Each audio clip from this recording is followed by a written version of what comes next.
guys, welcome back. We are going to be tasting this barrel-proof Rossville Union. That's right. Yes. This is MGP blended rye whiskey. This is something that nothing under 5 years goes into any bottle of Rossville Union. Yeah. How do I know that? I just got off the podcast with David Whitmer, the master blender himself from MGP. Mm-hmm. And what an education we both got on aquifers and the history, his 7th grade distilling science project. Oh, yes. Award-winning, Yes, apparently. But I just thought it was so interesting to talk about all the different types of rye blends that they're doing. I mean, look, David is the master blender, so of course that's what he's into. But the simple fact is, and we said this over and over. You might think you know MGP rye, but what's in this Rossville line is very, very different. And I think Seth and I both enjoyed many different aspects of all of what we tasted there. Helicopter. Wow, that was like really loud. Really loud. One thing we got to enjoy was hearing about the different mash bills that MGP's got in the Rossville, which include their classic, popular, probably heard of it, 95% rye, 5% malted barley. But then they've got a 51% rye, 49% malted barley mash bill, as well as a 51% rye, 45% corn, and 4% malted barley. Yeah, I mean, everybody knows the 95.5, but, the other aspects of the line add so much more depth to what rye can be. And actually, that was kind of my takeaway, I think, for Rossville Union as a whole, is that they're just, look, the MGP are rye people. They cut their teeth on rye. And Well, I think they're the number one producer of rye in the United States of America. So, trying their rendition, their exploration into rye under their own label. I mean, this is not something someone else has purchased from them and told them what they want. This is what MGP wanted. This is what David Whitmer wanted.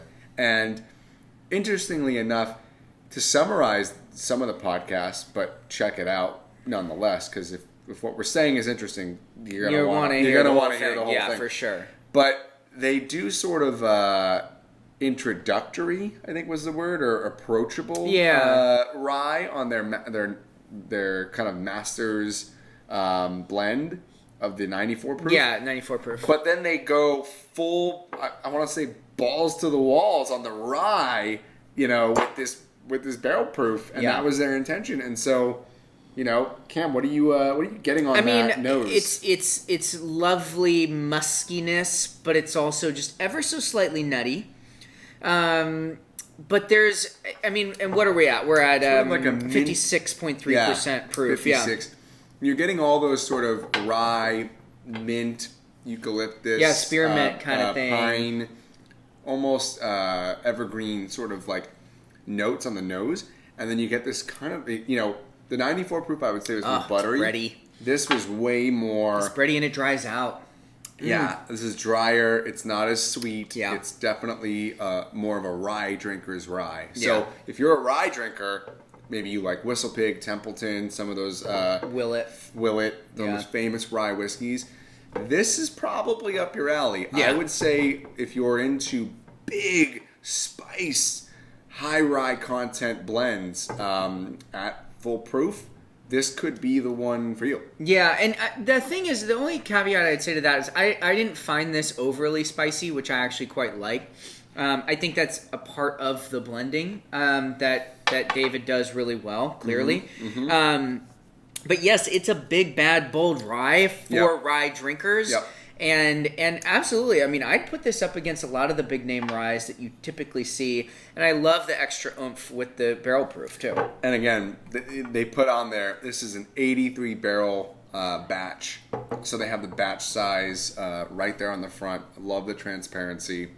If you're MGP, you're coming out with a rye of your own, you're going to want to make it kind of cut through the noise and be unique enough that you'd go for their own rye versus however many number of ryes use their rye whiskey for other people. So I was a big fan of this. I thought this was definitely a high B plus, even an A minus. If I it's a B plus for me. Yeah, I think depending on the day, where I am, and who I'm with, this will teeter totter between that B plus A minus. Yeah. But having just recently learned about it, I'm a huge fan. Mm-hmm. So this in particular was a standout of the episode. But for both of us, we did a really cool game. I really recommend checking out the entire podcast. You can find it here on YouTube or on Spotify, Apple, Google. We do a cool game where we try to guess the mash bill, and I don't want to spoil it, but it's worth checking out just for that reason alone. So go see the game we played. It was a fun game. It's worth checking out.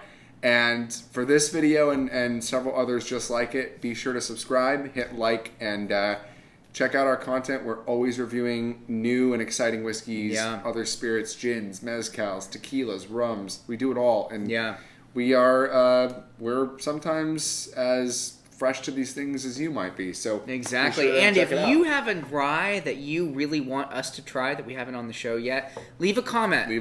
We definitely look at those. We respond to those. And if you have something that you want us to try, we'll get our hands on a bottle and hit us up. All right. Cheers.